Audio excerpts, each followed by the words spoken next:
Sebelumnya ini dengan Bapak siapa ya Pak ya? Hairun Fajri Arif. Oke, kalau dari UMKM, UMKM kopi apa Pak? Rumah kopi. Rumah kopi ya Pak ya. Nah, baik. Bapak membuka sudah berapa lama nih Pak? Dari tahun berapa Pak membuka rumah kopi? Kalau formilnya dari tahun 2017 lah ya, akhir 2017. Formilnya ya, kalau jualan kopi non formilnya 2000 2010 2011.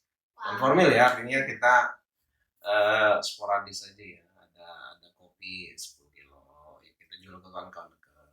Ada kopi 3 kilo, kopi yang specialty ya, ya kita share ke kawan-kawan dekat, ke saudara-saudara. Iya, berarti Bapak ini sudah dikatakan sudah lama banget ya Pak ya mendalami kopi ya Pak ya. Udah lebih dari 5 tahun berarti ya Pak ya.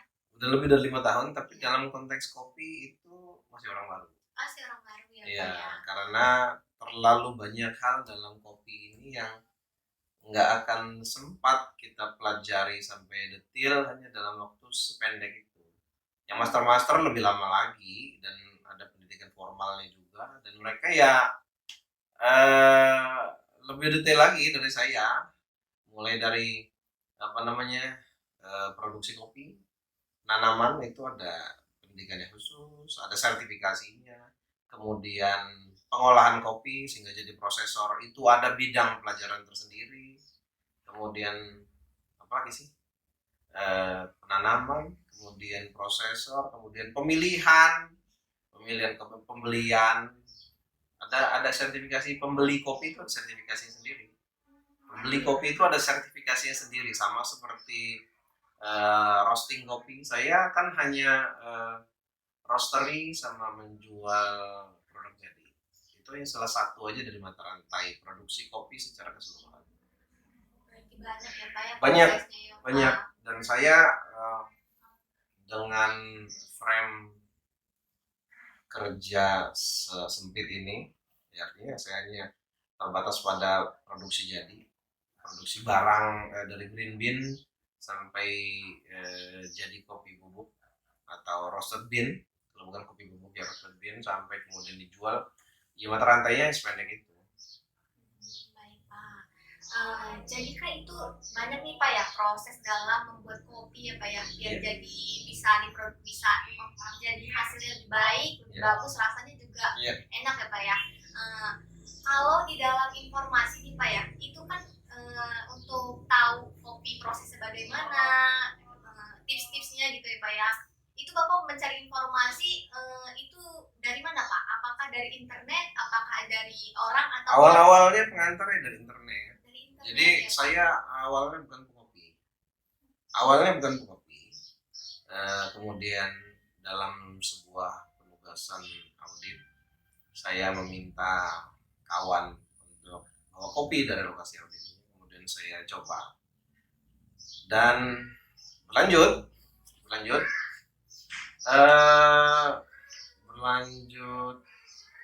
kemudian ya karena senang, kemudian cari-cari di Google, cari-cari di media sosial, ketemu orang-orang yang mahir ya.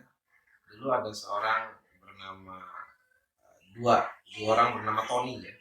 Yang satu Tony Ginting almarhum, yang kedua Bapak Tony Cikopi. Dia punya website, apa ya namanya, semacam website lah ya, Cikopi namanya. Seperti blog itu ya Pak ya? Iya, blog ya. Nanti kalian cari Cikopi namanya, itu memberi entry information lah ya tentang kopi dan banyak hal-hal yang saya baru tahu. Oh rupanya begini gitu. Ya akhirnya dari blog dia mereview mesin, dia mereview roasting, dia mereview green bean, dia mereview varietas, dia mereview hasil roastingan, dia mereview banyak hal yang kemudian jadi entry level saya lah ya, tentang kopi. Kemudian ya belajar dari internet, dari YouTube, dan kemudian ya discovernya. Iya, berarti Bapak ini menganggap informasi itu penting ya Pak ya? Iya.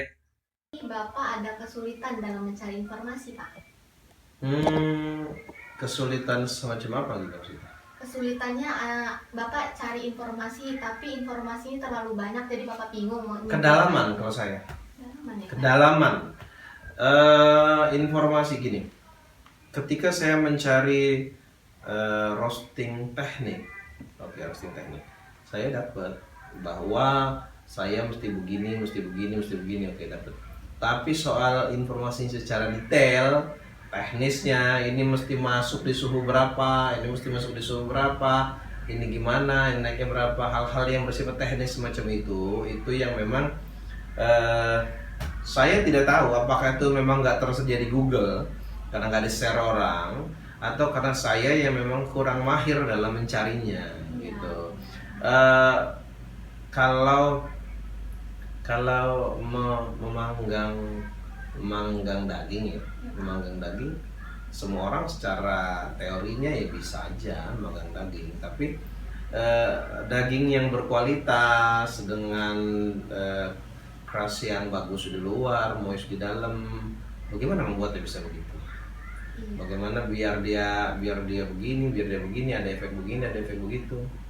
Kopi juga begitu. Kopi punya di Indonesia aja ada 18 indikasi geografis untuk kopi yang berkualitas. Mulai dari Aceh Gayo sampai ke Papua Wamena, Aceh Lintong, kemudian Mandailing, kemudian Bengkulu, Lampung,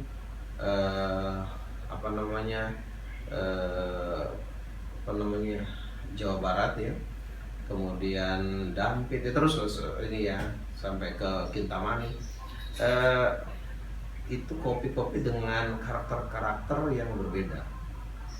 Karakter yang berbeda, seandainya kita memperlakukannya dengan teknik asal-asalan, ngegoreng biasa aja asal panas kemudian dia jadi hitam, ya kita nggak akan bisa mengetahui karakternya semacam apa, kita nggak akan bisa mengetahui keanekaragaman rasa yang memang inherent di dalam kopi itu, supaya kita bisa cicipin bahwa dari Gayo ini punya karakter yang beda loh dengan Mandailing, dia juga punya karakter yang berbeda dengan Bengkulu, kemudian Bengkulu itu Semendo ya arabikanya ya, kemudian antara Robusta Jambi dengan Robusta Lampung itu punya karakter yang berbeda, yang di Lampung Barat dengan yang di Ranau juga karakternya beda, dan itu butuh teknik untuk mengeluarkannya. Kalau cuma sekedar ngegoreng, ya memang bisa semua. Dan informasi yang detail untuk mengetahui itu memang biasanya ada di lembaga formil, dan saya belum menemukannya tersedia di Google. Apakah memang karakternya begitu, atau karena saya memang yang nggak mahir untuk mencarinya gitu. Seandainya ada kalian dari mahasiswa bisa melakukan penelitian tentang itu, atau setidaknya memberikan pelatihan kepada UKM, atau setidaknya memberikan semacam buku saku kecil untuk UKM nih, entry point mereka, teknik-teknik untuk mencarinya sehingga mendapatkan informasi yang lebih memadai, yaitu bagus banget. Iya, benar.